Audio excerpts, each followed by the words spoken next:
प्रेम से बोलिए शंकर भगवान की जय।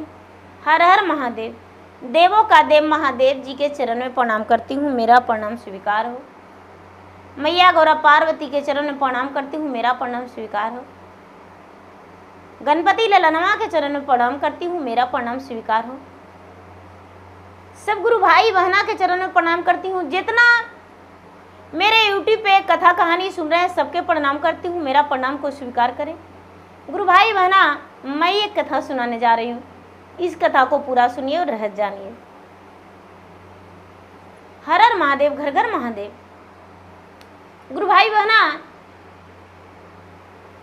मेरा वीडियो अच्छा लगे तो मेरे वीडियो को लाइक करें, शेयर करें। चैनल पर यदि नए हैं तो चैनल का सब्सक्राइब करें और कमेंट बॉक्स में हर हर महादेव, जय शिव गुरु, ओम नमः शिवाय जरूर लिखें। हर हर महादेव। गुरु भाई बहना, एक बेचारी बूढ़ी माई थी, उसका एक ही बेटा था और एक बहू थी। बेचारी बूढ़ी माई जो थी भगवान के भक्ति करती थी और भगवान के पूजा करती थी, भगवान के मन में श्रद्धा बनाकर रखी थी और दिन रात कभी भी उसको ध्यान इधर उधर नहीं भटकता था। ओम नमः शिवाय जाप किया करती थी। कोई भी उसे रास्ते में मिलते थे तो कहते थे कि दादी माँ, आप हर बार ओम नमः शिवाय क्यों करते हैं? तो बेचारी बूढ़ी माँ कहती थी, बेटा, ओम नमः शिवाय कहने से भगवान हर कष्ट को दूर कर देते हैं, भगवान दर्शन देते हैं। तो लोग ही बात पे ताना मार देते थे बूढ़ी माँ को और ठठाकर हंसते थे, खुद का ये बूढ़ी गरीब है, खाने का इसका ठिकाना नहीं है, पहनने का ठिकाना नहीं है, रहने का ठिकाना नहीं है, और कहती है हर कष्ट को भगवान दूर कर देते हैं। वाह रे वाह बूढ़ी कलजुग की, वाह। गुरु भाई बहना, बेचारी बूढ़ी कुछ नहीं बोलती थी, चुपचाप रह जाती थी। धीरे धीरे उसका समय बीतता जा रहा था। बड़े मन्नत करने पर भगवान ने उसे एक पुत्र दिए थे, वो पुत्र बड़ा हो गया था, उसका विवाह हो चुका था, पोता पोती भी थी बूढ़ी माँ की। बूढ़ी माँ कहती है बड़े लोग के ताने से तंग आ गई थी, थोड़ा उनका बहू भी तकलीफ दिया करती थी। लोग का ताने तो सह लिया करती थी, लेकिन बहू का ताना बूढ़ी माँ घुटन समझती थी। बार बार बहू कहती थी, पता नहीं बुढ़िया कब इस दुनिया से जाएगी, कब मरेगी। घर में बैठ जाती है, हाथ में माला ले लेती है, ओम नमः शिवाय के जाप करते रहती है, पता नहीं ओम नमः शिवाय इसका कौन है, पता नहीं। एक दिन का बात है, बेटा बड़ा सीधा साधा था। बेटा के बोला, बेटा मैं तुमसे कुछ बताना चाहता हूँ। बेचारा बेटा बोला, माँ क्या बात है, क्या कहना चाहती हो? माँ बोली, बेटा हम प्रयागराज जाना चाहते हैं, वहाँ बहुत सारे बुजुर्गों रहते हैं, 3 महीने लगातार वहाँ रहेंगे और उसके बाद तुम्हारा मर्जी, मन होगा तो फिर से वापस मुझे ले आना और नहीं तो सदा के लिए मुझे छोड़ देना। क्या तुम मुझे पहुंचा लाओगे? बेटा बोला, माँ तुम्हारे जाने का बंदोबस्त कर देंगे, कुछ पैसे का इंतजाम कर देंगे, कुछ भोजन का व्यवस्था कर देंगे, तुम चली जाना माँ, कोई दिक्कत नहीं, 3 महीने के बाद तुम्हें ले आएंगे। पिताजी के जाने के बाद तुम भी बड़ा बेचैनी सी रहती हो, तुम्हें भी मन खोया खोया रहता है, सभी बुजुर्गों के साथ रहकर तुम्हारा मन अच्छा लगेगा, मन हल्का हो जाएगा। बेचारी बूढ़ी माँ बड़ी खुश हो गई। वो जो उनका बेटा था बूढ़ी माँ का, अपने पत्नी से बोला कि सुनो, मेरा माँ प्रयागराज जाने को लिए कह रही है, तो मेरे माँ के लिए अच्छा अच्छा भोजन बना देना और मेरे माँ को दे देना। मेरा माँ खा लेगी और वहाँ 3 महीने के लिए रह जाएगी। बेटा को पता नहीं था कि मेरा पत्नी मेरे माँ को इतना दर्द दिया करती है, खाना नहीं समय से दिया करती है, मेरे माँ को पूजा पाठ में ये भंग करती है। उसे कोई पता नहीं था। बेचारी बूढ़ी माँ अपने बेटा से कोई बात भी नहीं कहती थी। उसे लगता था कि मेरा घर में झगड़ा होगा। आहा, ऐसा अच्छा नहीं लगेगा। लोग ऐसी मेरा गरीबी के कारण ताने देते हैं। बेटे बहू झगड़ा करेंगे तो और लोग पता नहीं क्या क्या बोलेंगे। बहू बोला कि ठीक है, ला दीजिए, सामग्री हम बना देंगे। बेटा ने देसी घी लाया, काजू बादाम लाया, छुहारा किशमिश सब कुछ लाया और बोला किलो गाय का दूध भी ला देते हैं। गाय का दूध में सुखाकर और घी में इसको लड्डू बना के और मेरे माँ को दे देना। मेरी माँ जो है खाएगी कुछ दिन तक, भगवान का भी भोग लगाएगी। बहू ने क्या किया कि देसी घी को छुपा के रख दी बक्से में। काजू किशमिश गड़ी छुहाड़ा जो भी था सब छुपा के रख दी और अपने सास के लिए दूसरे के दरवाजा पे एक गाय थी, गाय का गोबर ले आई और उसे गोल गोल लड्डू बना दी और लड्डू बनाकर एक थैली में बंद करके और बूढ़ी माँ को दे दी। पैसे के बदले जो बूढ़ी माँ पूजा पाठ करती थी, बेल का पतई चढ़ाती थी, बेल का पतई शिवलिंग पर से उतार के जमा करके और कपड़े में लपेट के और दे दी और बोली, माँ जी आपके खर्चा मैंने आपका थैली में रख दिया हूँ, आप खर्च करने में थोड़ा सा भी मत हिचकिचाइएगा, पैसा तो जमा करके रख दिया हूँ। बेचारी बूढ़ी माँ बड़ी प्रसन्न हुई। बेटा को बोली, बेटा मुझे और क्या चाहिए, इतना अच्छा बहू है बेटा। मेरा बहू ने तो मेरे लिए खाना पीना सब रास्ता का बना दी, मेरा कपड़ा भी सरिया दी है बेटा। जाए अब मुझे ट्रेन बैठा दो। गुरु भाई बहना बेटा जो था, बेटा ट्रेन बैठा दिया और ट्रेन बैठा के और माँ को प्रयागराज जाने के लिए छोड़ दिया। बेचारी बूढ़ी माँ प्रयागराज पहुँच गई। जब पहुँची तो गंगा स्नान करके और कपड़ा चेंज करके भगवान का भोग लगाने के लिए निकालती है तो उसमें तो गोबर का लड्डू बना हुआ है। सर पे हाथ फेरते हुए बेचारी बूढ़ी माँ कहती है, भगवान अब मैं क्या करूं, मेरे पास आपके भोग लगाने के लिए गोबर का लड्डू है। मेरे बहू ने मेरे साथ अन्याय किया, लेकिन कोई बात नहीं भगवान, उसे कोई भी सजा मत दीजिएगा।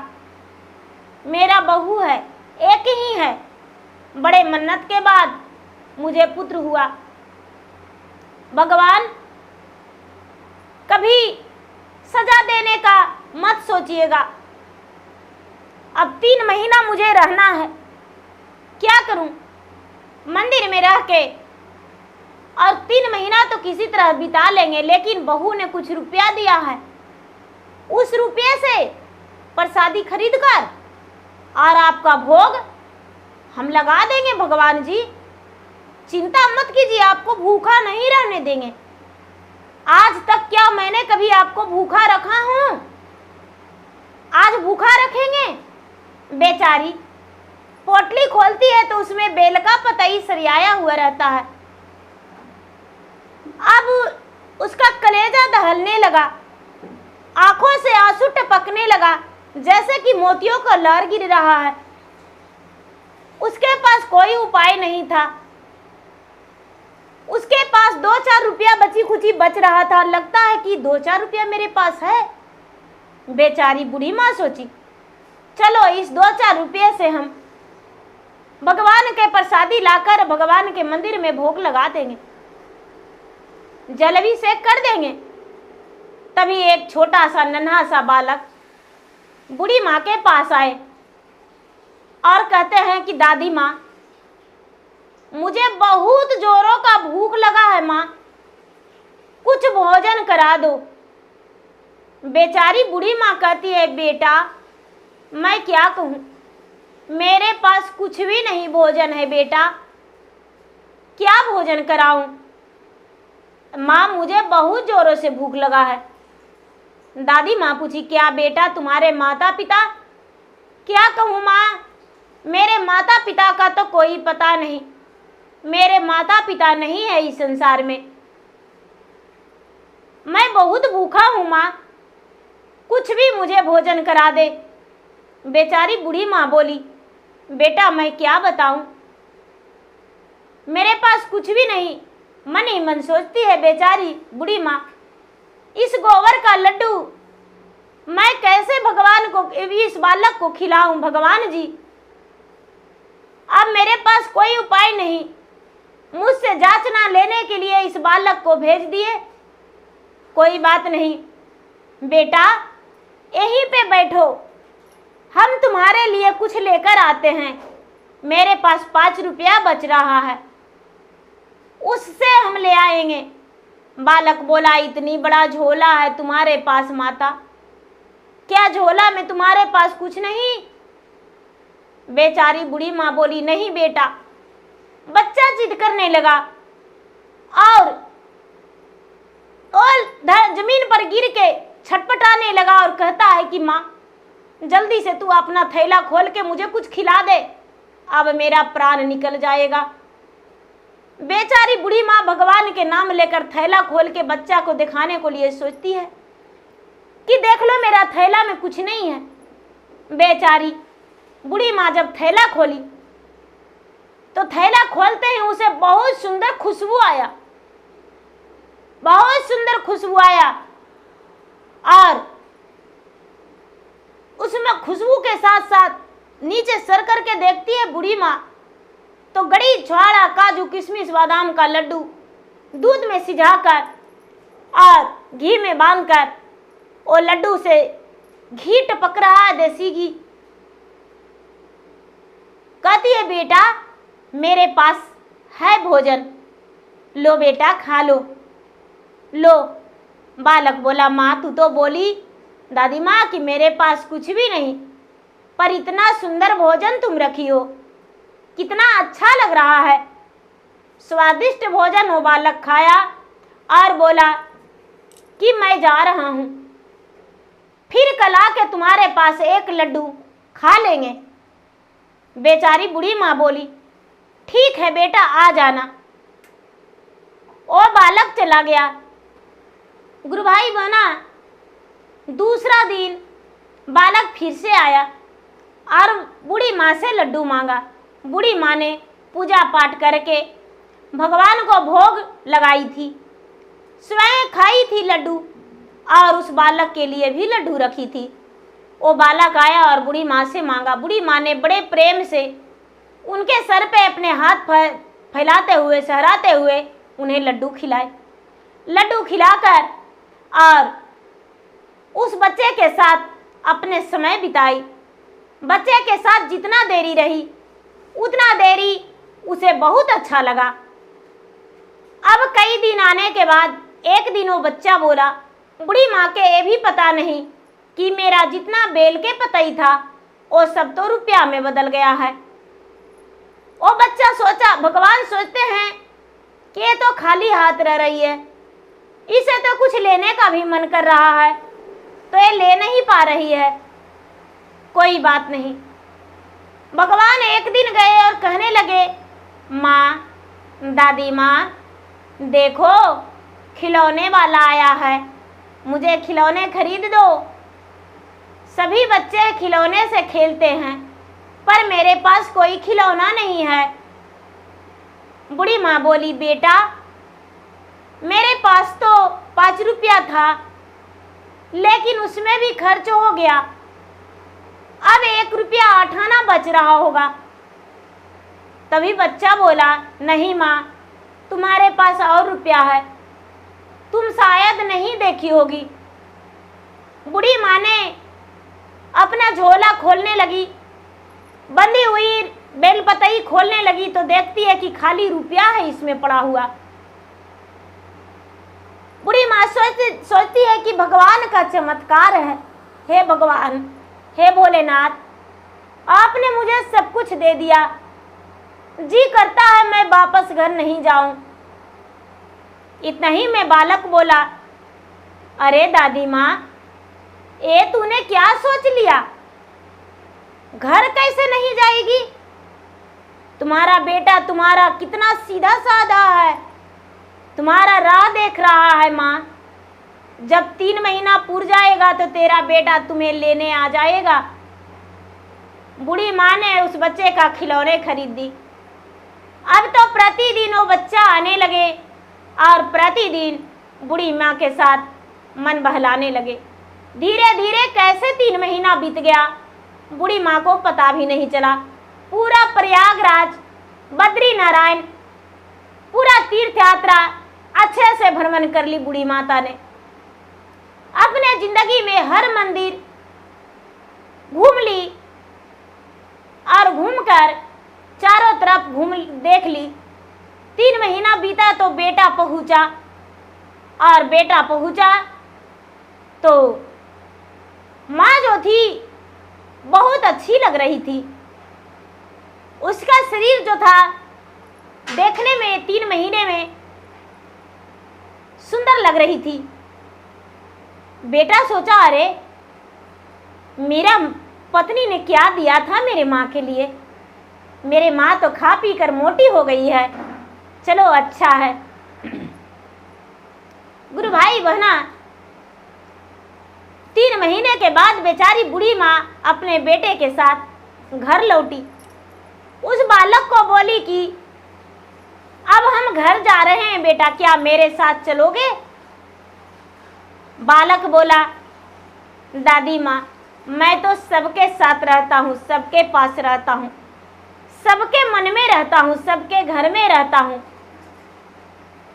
मैं किसी एक के साथ कैसे जा सकता हूँ? दादी माँ बालक को बात समझी नहीं। बोली, बेटा, ये तो जानते हैं बच्चे सबके घर में होते हैं, ठीक है, अच्छा से रहना, अपना ख्याल करना। दादी माँ ने कुछ पैसे देने लगी। बच्चा बोला, दादी माँ, ये पैसे तो तुम्हारे लिए है, बस कोई रास्ता हम अपना ढूंढ निकालेंगे, जाओ खुशी खुशी अपना घर लौट जाओ। बूढ़ी माँ ने बची खुची मिठाइयाँ, घी का लड्डू, काजू किशमिश बादाम का लड्डू बाबा को देने लगी। बाबा कहते हैं, नहीं नहीं, अपना पोते पोती को खिला देना, प्रसादी समझकर लेकर जाओ। बूढ़ी माँ ने वो लौट गई लेकर, और ले जाकर अपने बहू के जिम्मा कर दी। बहू, लो जो तुमने दिया था मेरे लिए, घी का लड्डू और काजू बादाम का, थोड़ा बच के आ गया है, खत्म नहीं हुआ 3 महीने में, खराब भी नहीं हुआ बेटी। बहू गुस्से के मारे बुढ़िया को ताकने लगी और कहती है कि अच्छा बुढ़िया, 3 महीने में लगता है बदल गई हो, ऐसा? अरे गोबर के लड्डू बचा के लाई हो मेरे लिए, फेंकी नहीं, कोई बात नहीं, अच्छा है, मुझे खाने को लिए गोबर के लड्डू दे रही हो। गुरु भाई बहना, गुस्से में जाके बाल पकड़ के खींच के और कहती है कि बुढ़िया, जी तो करता है कि मैं अभी तुम्हें प्राण ले लूं। उसका पति तो दंग ही रह गया। अरे मेरे माँ प्रयागराज, मथुरा, गोकुला, काशी, वृंदावन, बद्री नारायण पूरा तीर्थ यात्रा घूम कर आई है, 7 धाम घूर के आई है। मेरे माँ को मारना चाहती हो? तुम्हारा धर्म यही है। मेरा माँ को तो तुम्हें चरण धोकर पूरे घर में छिड़काव करना चाहिए, अपने शरीर पे छींटना चाहिए। बहू बोलती है, आप नहीं जानते, आपकी माँ ने मुझे गोबर की लड्डू खिला रही है। गोबर का लड्डू? हाँ हाँ, तुम्हारा माँ जा रही थी तो मैंने गोबर का लड्डू इसे दिया था। वही कहती है बच के आया है। बुढ़िया बोली, बहू तूने गोबर का लड्डू जरूर दी थी, लेकिन मेरे पास वो गोबर का लड्डू नहीं। देखो तो मेरा झोला खोलकर, जो तू बेल का पतई दी थी रुपये में बदल गया। जो तूने गोबर का लड्डू दी थी, गड़ी उछाड़ा, काजू, किशमिश, बादाम, सब पिस्ता सब हो गया, और उसमें खोवा, मेवा, मलाई, घी सबका लड्डू बंधा गया। देखो उसमें मैं भगवान का रोज भोग लगाते थे, और मैं खुद को भी खाती थी और भगवान को भी खिलाती थी। बेटा ने झोला देखता है खोलकर, सचमुच में सुंदर सा लड्डू है, रुपये बहुत सारा है। अब तो बहू देखकर दंग रह गई। बहू कहती है कि अरे मेरा सास तो साक्षात लक्ष्मी है, मैंने अपने सास को समझ नहीं पाया। मेरा सास इतना पूजा पाठ करती थी, और इसके पूजा पाठ के कारण बेल का पतई रुपया में बदल गया। गोबर का लड्डू भगवान का सचमुच में भोग बन गया। हे भगवान, मैंने कितना पाप किया हूँ। हे, इस पाप को तो भगवान भी मुझे क्षमा नहीं करेंगे। मेरा सास क्षमा करे या ना करे, भगवान तो बिल्कुल ही नहीं करेंगे। अपने सास से क्षमा मांगते हुए कहती है कि मुझे क्षमा कर दीजिए माँ जी, गलती हो गया, मैंने आपको समझ नहीं पाया। गुरु भाई बहना, सास ने मुस्कुराते हुए बोली, बेटी हर इंसान से गलती होता है, कोई बात नहीं, बस तुम्हें ज्ञान हो गया, इससे ज्यादा कुछ नहीं। अपने पति से बोली, ए जी, माँ तो चला ही चारों धाम घूर के, हमको माँ भी घूमने को लिए बड़ी दिन से कर रही है, क्या मेरे माँ को घुमाने के लिए आप ले जाएंगे? मैं माँ को बुलाऊं? ओ बोला कि ठीक है, माँ को ले आओ। माँ को बुलाया अपने घर से, माँ आई। गुरु भाई बहना, माँ जो थी दिन भर अपने बहू को, गांव वालों को गालियां देती रहती थी। भगवान के नाम से कभी भी उसके होठों पे नहीं आया था कि भगवान, ओम नमः शिवाय, महादेव, कुछ भी जाप नहीं की थी, कोई भगवान के नाम से भक्ति नहीं की थी। और प्रयागराज, मथुरा, गोखला के नाम से तो कहती है कि नहीं नहीं, वहां जाएंगे तो प्रतिदिन मुझे स्नान करना पड़ेगा, प्रतिदिन मुझे सगरों घूरना पड़ेगा। नहीं, हम नहीं जाने वाले हैं। बेटी ने लालच दी कि माँ, मेरा सास ने इतना रुपया लाई है, और मेरे सास, मैंने गोबर का दिया था बना के, तो उसे तो भगवान भोग बना दिए। तुम्हें तो गड़ी छोड़ा काजू किशमिश का देंगे, तो भगवान तुम्हें सोना का लड्डू बना कर दे देंगे। गुरु भाई बहना, बूढ़ी माँ जाने का तैयारी की। ट्रेन चढ़ते समय बूढ़ी माँ गिर गई, दोनों टांगे टूट गया, वहां जा भी नहीं पहुंची, दोनों हाथ पांव टूट गया। दामाद ट्रेन चढ़ा रहा था, सास गिर के चिल्लाने लगी। बेचारा दामाद वापस लेकर आया और अपने घर लाकर अपना पत्नी से बोला, अरे तुम्हारा माँ तो ट्रेन चढ़ते वक्त गिर गई, लगता है माँ का दोनों पांव टूट गया। ले चलो डॉक्टर के पास। गुरु भाई बहना, बहू की माँ का दोनों पांव टूट जाने के कारण वो बेचारी लगातार 6 महीने बिस्तर पे रह गई। चलने फिरने से असमर्थ हो गई। वो लंगड़ी बन के चलने लगी 6 महीने के बाद। 6 महीने तक तो उसका पाँव से चलना फिरना बिल्कुल मना था। बहू बोली, हे भगवान, मेरा सास के लिए इतना और मेरा माँ के लिए ये सब। भगवान स्वयं प्रकट होकर कहते हैं, भगवान उसी को मदद करते हैं जो भगवान को दिल से पुकारता है। तुम्हारा माँ तो कभी अपने होठों पे भगवान का नाम भी नहीं लिया, और तुम्हारा सास हर पल भगवान को नाम अपने सीने पे लिख कर रखी थी, अपने कलेजे में लिख कर रखी थी और भगवान को दिल में समा कर रखी थी। तो किसके लिए मैं जागूं और किसे मैं भला करूं? इसीलिए करनी का फल तो मिलता ही है। तुम्हारा माता का करनी का फल, तुम्हारा करनी का फल तुम्हारा माता को मिला। जो तूने सास के साथ किया वो तुम्हारे माता को मिल गया, और जो तुम्हारा सास ने तुम्हारे साथ किया वो तो तुम्हें पता ही होगा। सास तुम्हें बेटी के समान मानी, लेकिन तूने एक कसाई बन के और इसे समझी, बहू बनी कसाई। तो गुरु भाई बहना, एक बुढ़िया माँ पे भगवान भोलेनाथ कैसे दया किए, कृपा किए और बुढ़ी माँ को दर्शन दिए। हे भगवान भोलेनाथ, जो आपको सच्चे मन से भक्ति करती है, जो भी कथा सुनते हैं सच्चे मन से, उसे आप स्वयं दर्शन दे भगवान। उनके हर मन्नतें को पूरे करें, हर श्रद्धा उसका पूरा हो। निसंतान को धन दे भगवान, संतान दे भगवान। निर्धन को धन दे, कोढ़िया को कया दे, बांझन को पुत्र दे। हे भगवान, सभी को मन्नतें पूरा करे। हर हर महादेव, घर घर महादेव।